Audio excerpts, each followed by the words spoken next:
This American woman was pure evil. In 1953, in the small town of Boomersville, Florida, Anita Deck was the perfect housewife, super pretty and with a warm smile for everyone in the neighborhood. But Anita hid a dark secret. 6 of her previous husbands disappeared without a trace. Still, no one dared question Anita. One night, her new husband, Frank, noticed something strange. Anita never ate at dinner. She always pretended to eat her food, but as Frank grew suspicious, he discovered her hidden diary, revealing a chilling truth. Anita wasn't just killing her husbands, she was feeding their remains to the guests at her famous dinner parties. Frank tried to escape, but it was too late. That night, the doorbell rang for another dinner party, and Anita greeted her guests with her usual smile. As they sat down to eat, Anita leaned in and whispered to Frank, "Don't worry, darling, you're next."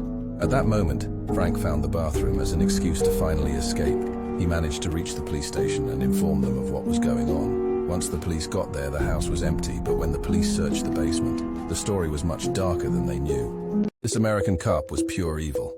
In 1965, an officer named Harry Kane was a cop everyone trusted in the small town of Blandford, Arkansas. People called him the nicest guy in town, and he lived up to it, on the surface. But behind closed doors, Harry had a secret.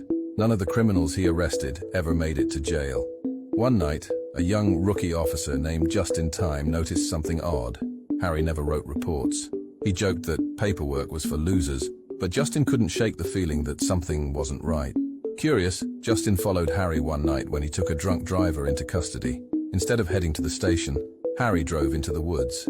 Justin watched from the shadows as Harry dragged the handcuffed man from the car and led him to an old, abandoned cabin. Inside there were rows of jars, each with a name tag. Harry opened one, and the man screamed as Harry stuffed him into the jar, sealed it, and calmly placed it on the shelf. Horrified, Justin stepped back, accidentally snapping a twig. Harry froze, then slowly turned toward the noise. With a calm smile, he said, "Sometimes I keep them close, so they don't get out of hand. A jar a day keeps the crime away."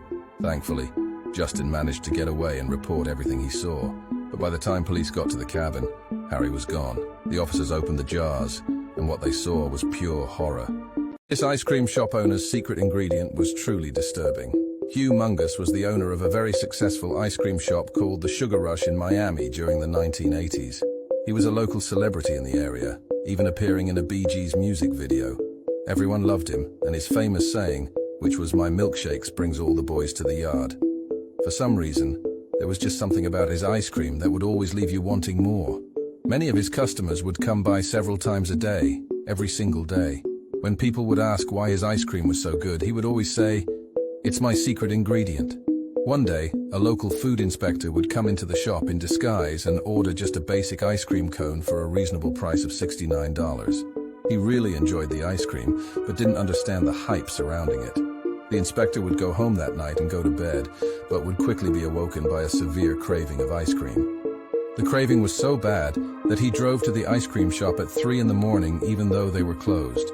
When he arrived at the Sugar Rush, he would quickly see the ice cream shop owner in the back alley of the shop next to the dumpster with a suspicious man. At this point, the food inspector was undetected by the two men until his tummy started gurgling, causing Hugh Mungus and the suspicious man to stare directly at him. This evil lawyer killed his own clients. In the 1960s, in the small town of Borington, Indiana, there was a lawyer named Gol Sudman who had never lost a case. But what no one knew was the dark secret behind his success. His clients always walked free, but they would mysteriously vanish days after the trial. One day, a desperate widow named Anita Bath came to him, pleading for help after her husband was wrongfully accused of murder. Gol took the case. She sold everything she owned to pay him, trusting he would save her family. But after Gol won the case, her husband disappeared. It turns out Gol wasn't just defending his clients. He was using their cases as sacrifices to a twisted deal he made with someone or something darker. Every time he won, an innocent soul vanished.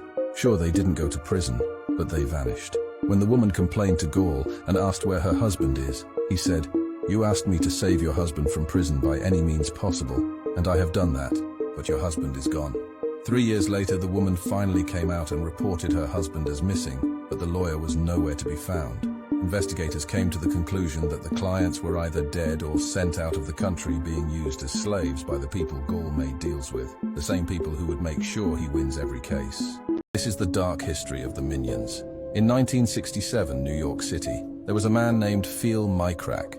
He lived in an old, decaying mansion at the end of Blackwell Street.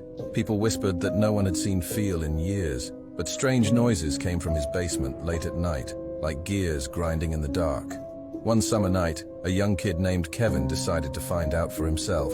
He snuck into the house, creeping down into the basement. What he saw would haunt him forever. Dozens of small, yellow men, wearing overalls and goggles, were laboring frantically, assembling something enormous. In the center of the room was Phil, barking orders. They were constructing what looked like a massive doomsday device. Kevin bolted, barely escaping unseen, and told his parents everything. But when they called the police, no one believed him. They said Kevin was making up stories to get attention. For months, everything seemed quiet. Then, out of nowhere, one of Phil's creatures escaped, limping to a neighbor's house and begging for help. Only then did authorities raid Phil's home. Inside, they found exactly what Kevin had described, an underground bunker filled with machines and a half-finished weapon. Phil was arrested, but not before he made a chilling statement. "You stopped me this time, but they'll find another. They always do." This entire class of students vanished, and you will be shocked at what happened to them. In 1963, at St. Vincent's High School, the morning started like any other, with history lesson in room 303.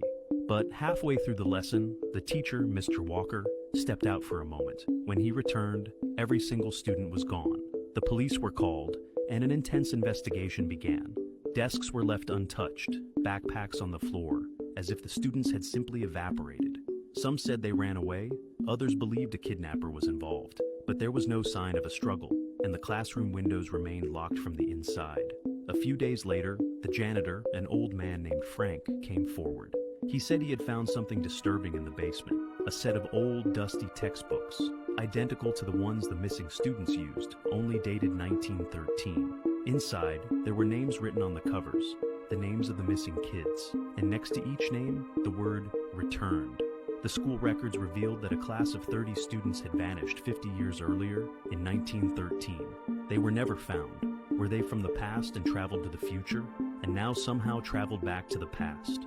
What do you think happened? This man was the Donald Trump of the 19th century. In 1852, New York City was crazy about Douglas Framp, a loud businessman known for his wild hair. Framp got rich selling Amazing Tonic, a drink he said could fix anything from baldness to arguments. Framp loved big ideas.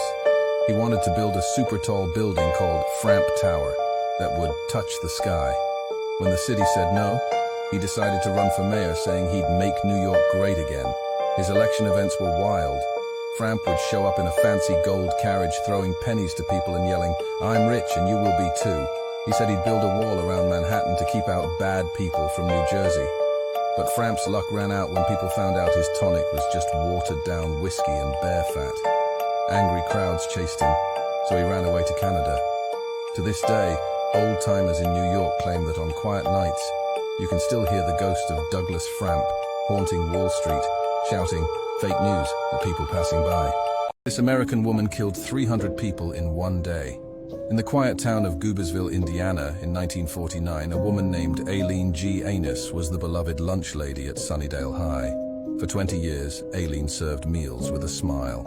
But one morning, she had other plans. She laced the school's water supply with a colorless, odorless poison. By noon, students and staff began collapsing. Chaos erupted. The hospital was overwhelmed. Parents rushed to the school in panic. As sirens wailed, Aileen calmly walked home, humming a cheerful tune.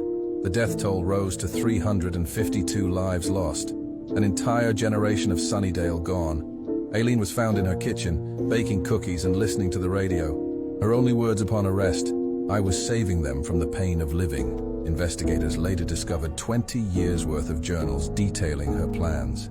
The Sunnydale massacre remains one of the deadliest single-day killings. In 1954, police decided to investigate her home more. They decided to break the walls, and what they found there was truly horrifying.